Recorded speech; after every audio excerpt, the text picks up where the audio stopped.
안녕하세요. 성화 들려드리는 가브리엘라입니다.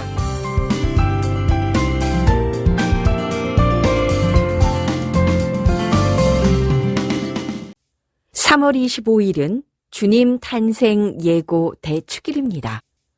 주님 탄생 예고 대축일은 말 그대로 주님의 탄생 예고를 기념하는 날입니다. 예전에는 성모 영보 대축일이라고 했는데요.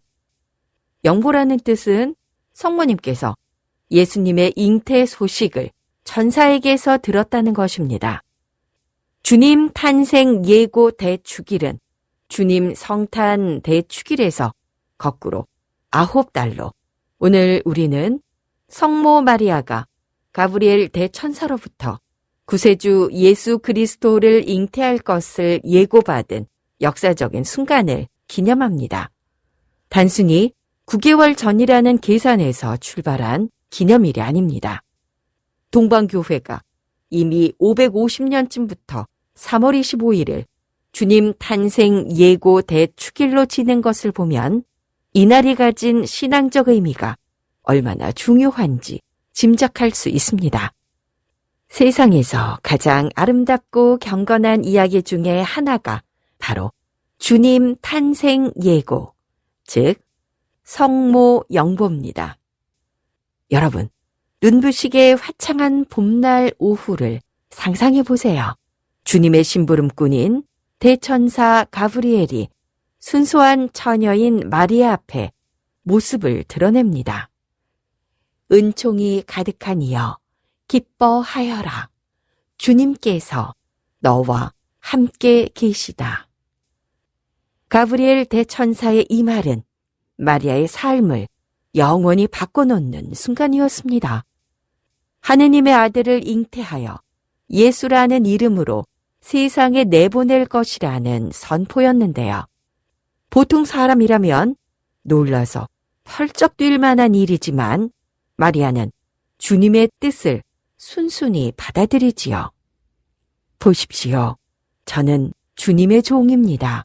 말씀하신 대로 저에게 이루어지기를 바랍니다. 마리아가 예수님을 잉태하는 이 경이로운 순간은 4대 복음서 중 루카 복음서에만 기록되어 있습니다. 이 성경 구절을 주제로 한 그림을 우리는 수태고지 또는 성모 영보라고 부릅니다. 앞서 말씀드린 것처럼 성모 영보는 성모 마리아에게 전해진 기쁜 소식을 강조하는 표현이죠. 이 아름답고 신비로운 장면은 이미 3세기부터 화가들의 영감을 자극했고 오늘날까지도 끊임없이 재해석되며 많은 작품으로 탄생하고 있습니다. 성경 일화 중에서도 화가들이 가장 즐겨 그리는 주제 중에 하나이기도 하지요. 일반적으로 수태고지 그림은 왼쪽에 대천사 가브리엘, 오른쪽에 마리아가 마주보는 구도를 취합니다. 배경은 평화롭고 아름다운 정원이나 회랑 등이 많이 등장해요. 오늘 성화 들려드리는 가브리엘라에서 소개할 작품에서도 이 부분을 확인할 수 있습니다. 성화 들려드리는 가브리엘라에서는 15세기 플랑드르 화가 로지어 반더 바이던이 그린 수태고지 어넌시에이션 트립틱을 소개해드리겠습니다. 작가 로지어 반더 바이던은 이름이 낯설지는 않으실 겁니다. 지난 2023년 10월 성화 들려드리는 가브리엘라에서 성모 마리아를 그리는 성 루카라는 작품을 소개하면서 로지에 반데르 바이덴이라는 작가 얘기를 해드렸는데요. 외국 작가의 이름은 완벽하게 일치하는 한국어 표기가 없습니다. 여러 책이나 신문 등에서 각각 로지에 반데르 바이덴, 로히어르 판데르 베이던, 로히르 반데르 바이덴 등으로 다양하게 불리는데요. 앞서 말씀드린 것처럼 완벽하게 일치하는 한국어 표기는 없지만 로지어 반 너르바이던이 가장 일반적이고 정확도가 높은 발음 표기라고 해요. 그래서 이제부터는 로지어 반 너르바이던이라고 작가의 이름을 부르도록 하겠습니다. 은총이 가득한 이여 기뻐하여라. 주님께서 너와 함께 계시다. 가브리엘 대천사의 이 말 한마디에 마리아의 삶은 송두리째 바뀌게 됩니다. 하느님의 아들을 잉태하게 된 마리아의 놀라움과 순종, 그리고 하느님의 깊은 사랑이 느껴지는 구절이죠. 이 신비로운 순간은 수많은 화가들에게 영감을 주었고 그들의 화폭에 아름답게 표현됐습니다. 하지만 성경에는 수태고지 당시의 장면이 자세하게 묘사되어 있지 않아요. 화가들은 성모 마리아가 어떤 모습으로 또 어떤 장소에서 대천사 가브리엘을 만났을지 상상하며 그림을 그렸습니다. 성전에서 커튼을 짜고 있던 모습, 술을 놓고 있던 모습, 또 경건하게 성경을 읽고 있던 모습 등 다양한 표현들이 등장합니다. 가장 흔한 장면은 바로 성경을 읽고 있는 마리아의 모습인데요. 이사야서 7장 14절 보십시오. 젊은 여인이 잉태하여 아들을 낳고 그 이름을 임마누엘이라 할 것입니다. 라는 구절이 그 근거가 됩니다. 그림의 배경도 집안이나 집 밖으로 다양하게 표현되었고 대천사 가브리엘은 평화의 상징인 올리브 가지를 들거나 순결의 상징인 백합을 들고 있는 모습으로 묘사됩니다. 마리아의 표정도 놀라움, 경외심, 순종 등 다양하게 표현되지요. 오늘 소개할 로지어 반 너르바이던의 수태고지 작품은 실내를 배경으로 하고 있고 마리아는 성경을 읽고 있는 모습입니다. 흥미로운 점은 대천사 가브리엘이 아무것도 들고 있지 않다는 것과 백합이 이미 꽃병에 꽂혀 있다는 거죠. 마치 벨기에 고위층 가정의 방을 그대로 옮겨놓은 듯한 세밀한 묘사는 감탄을 자아냅니다. 로지어 반 너르바이던의 수태고지 이 작품을 가만 들여다보면은 그림 속의 세밀한 묘사 하나하나가 단순한 장식이 아니라는 것을 느끼실 수 있을 것입니다. 예를 들어 그림 왼쪽에 놓인 작은 물병의 물은 죄를 씻어내는 것을, 그 옆에 작은 사과는 원죄의 근원이 된 금단의 열매를 상징한다고 해석됩니다.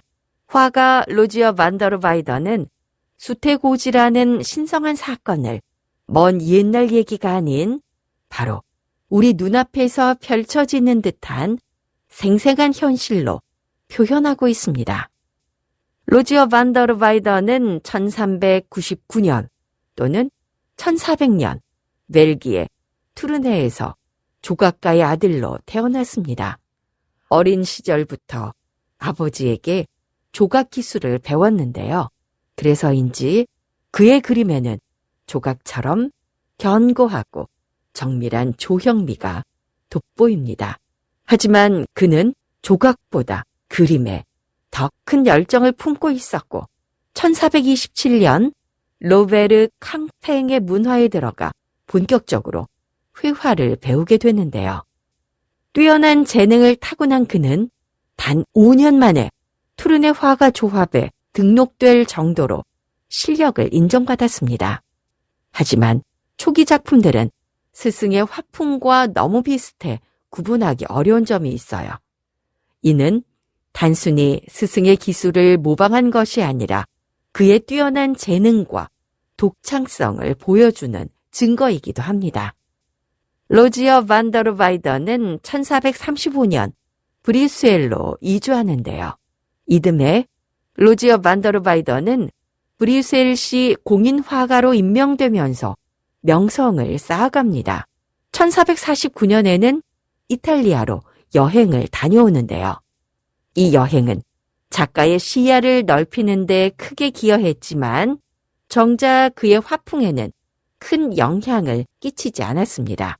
오히려 그는 플랑드르 화풍을 유럽 각지에 전파하는 역할을 하게 됐는데요.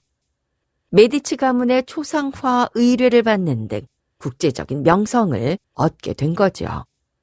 로지어 반 더르 와이더는 얀 반 아이크 형제와 동시대를 살면서 그들의 유체화 기법의 영향을 받았는데요. 그는 새로운 것을 추구하기보다는 오히려 전통적인 고딕 회화 양식을 완성하는 데 힘썼습니다. 종교적인 주제에 심취하여 형식적인 아름다움보다 정신적이고 심리적인 메시지를 중시했지요. 그의 조각적인 엄격성, 정밀한 형태 묘사, 그리고 선명하고 풍부한 색채는 그만의 독특한 조형 세계를 구축하는 핵심 요소였습니다. 결국 로지어 반 더르 와이더는 내면적인 표현의 경지에 이르러 스승 캉페잉을 뛰어넘는 위대한 화가로 자리매김하게 됩니다. 로지어 반 더르 와이더의 수태고지 그림은 단순히 종교화를 넘어 그의 뛰어난 형태 감각과 미적 탐구 정신을 보여주는 걸작으로 손꼽힙니다. 현실적인 묘사와 정밀한 세부 묘사, 그리고 조각적인 효과와 엄격한 구성은 후기 고딕 회화의 정수를 보여줍니다. 하지만 엄격한 구성 속에서도 창밖 풍경을 통해 시원한 개방감을 느낄 수 있는 것이 이 작품의 매력입니다. 오늘은 주님 탄생 예고 대축일입니다. 나자렛의 평범한 처녀 마리아에게 하느님의 놀라운 계획이 시작된 날인데요. 가브리엘 대천사는 마리아에게 성령으로 하느님의 아들을 잉태할 것이라고 예고했습니다. 그리고 아이의 이름은 예수라고 했습니다. 마리아는 깊이 생각한 후 이 몸은 주님의 종이오니 그대로 제게 이루어지소서라고 대답했습니다. 이 한마디 응답으로 하느님의 구원 계획이 시작된 것입니다.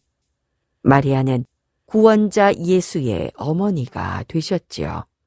교회는 마리아의 평생 동정, 원죄 없는 잉태, 승천 등을 믿음으로 선포합니다. 하지만 마리아의 삶은 순탄치 않았습니다. 시메온의 예언처럼 가슴 아픈 고통의 시간을 겪으셨습니다. 어린 예수를 데리고 이집트로 피난 가야 했고 성전에서 아들을 잃어버리기도 했습니다. 십자가를 지는 아들을 보는 고통, 아들의 죽음을 목격하는 슬픔, 상상조차 힘든 고난의 연속이었지요. 그럼에도 성모님은 하느님의 뜻에 순종하셨습니다. 하느님의 구원 계획은 권력이나 지위를 가진 자들을 통해 이루어진 것이 아닙니다. 100살의 아브라함, 시골 목동 다윗, 늙은 엘리사벳, 그리고 평범한 처녀 마리아. 하느님은 늘 뜻밖의 곳에서 뜻밖의 사람들을 통해 자비를 베푸십니다. 하느님의 자비는 봄날 피어나는 무명의 꽃처럼 우리 삶 속에서 조용히 피어납니다. 하느님의 뜻을 먼저 구하는 삶, 그것이 바로 신앙의 신비이고 하느님의 자비가 드러나는 길입니다. 오늘 이 대축일을 통해 우리 모두 하느님의 자비를 느끼고 그 뜻에 따라 살아가는 삶을 다짐하는 시간이 되기를 바랍니다.